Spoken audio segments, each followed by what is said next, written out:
Oh no, how did this just happen? Gentlemen, back into my wife's 2022 Toyota Rav4 Hybrid.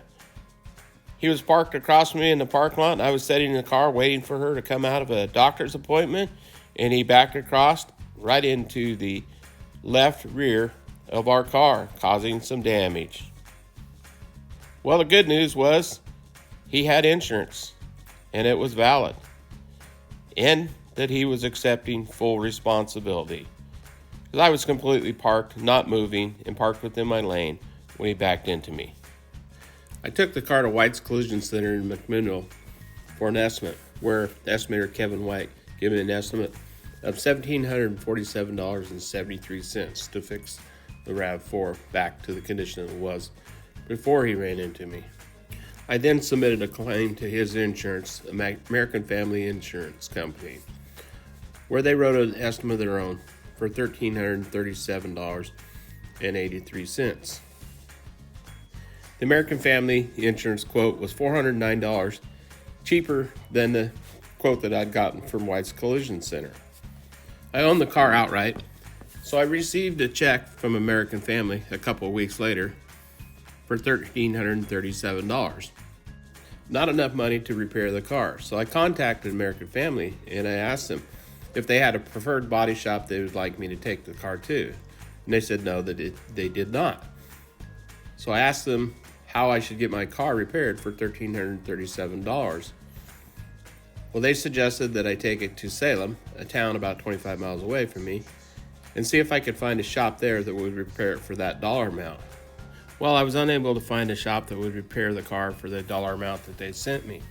So I went to my local Toyota dealer and purchased the parts necessary to fix the car. I was able to buy both of the outside moldings for the wheel well for a little over $100. Now, what was really neat about this is the moldings came in the factory color matched to the car.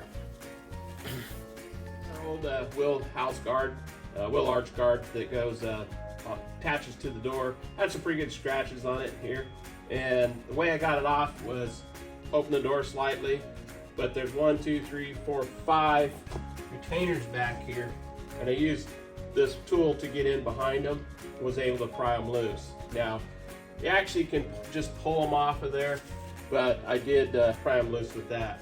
There's a little clip right here, it goes in here, and I was able to get that to release just by pulling on it. And then down here, they have a screw, a Phillips head screw that goes in here, down here. Let's see, down here on the door, screws in here, okay? And then they have this real small clip that the center pulls out on, and that was right here. And that goes in up under the door there. So we're gonna just open the door. And this is our new one. New one comes already painted. This appears to be black, but it actually has blue sparkles in it, and it comes from Toyota already painted. So it's really awesome. You can't buy the paint for what this costs. Okay, we're gonna go ahead and pop this on there. And like I say, 1, 2, 3, 4, 5 clips there. This one here should go on pretty easy. Get it lined up there. It goes there. Here. Nothing to that. Got this little guy here. It goes in here. And just simply push in there. And depress the center. And then this little guy here. Door guard is gone. Done. Okay, and our rear one here. This is the old one. You can see how it's all scratched up here from where the guy ran into me there. And we had, let's see, 1, 2, 3, 4 of this style clip up on top that go here. Then we have these 2, 3 here, which I was able to reach in behind and push this clip right here in and get that to release. Now, two of them were fairly easy, one of them was not. And then there was also 3 of these. 1, 2, 3 from up under here. Again, really, really easy. Piece came painted. Very, very nice quality. Now what's funny here is this tab is down, but you actually bend it up. So I'm not sure why they do it that way, but they do. So we're gonna go ahead and pop this one on there. Should be fairly easy.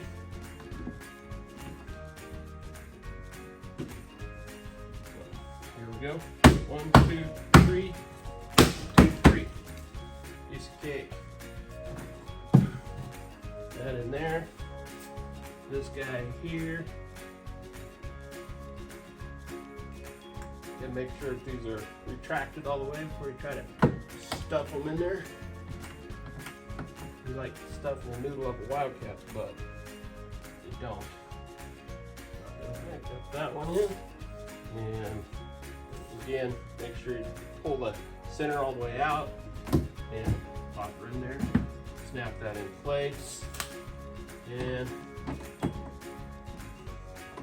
this screws in there. Couldn't find my quarter dry ratchet, so use a breaker bar. No big deal. All right, we've got everything in place. Yeah, looks pretty nice. A little glue on there.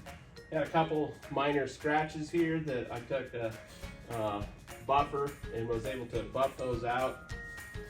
Looks perfectly fine. Yeah, the biggest thing is, you know, the insurance company sent me a check for $1,400. The damage was $1,700. And they told me to take it to another shop that with a better rate. But they didn't have any recommendations locally. If I take it to another city, I have to take 2 vehicles over, drop it off, come back. When it's ready, go back, pick it up. So it's a lot of miles, a lot of lost time for me. No skin off their back. So I'm gonna fight them for it. But the other thing is diminished value. Now, this damage to this was not very bad at all. However, it does show up because the insurance paid out. And my friend who buys cars for a major or new car dealerships, but they also sell used cars, but he buys a lot of cars. And he did say, hey, you know, that diminished value is a real thing. We see that on the Carfax report and it shows it had any type of damage. We're liable to pass on it. We may not buy that car, and we're certainly not going to pay as much. So even though it was that minor, the buyers, when they see that, they don't know how bad it was damaged. It can say minor, but they still don't really know. So they should compensate me for the diminished value. Now, what he suggested is I just go ahead and pay for it out of my pocket and not bill the insurance company at all. Yeah, and that's kind of hard to do too, you know. So, anyways, that's pretty simple. And there you go.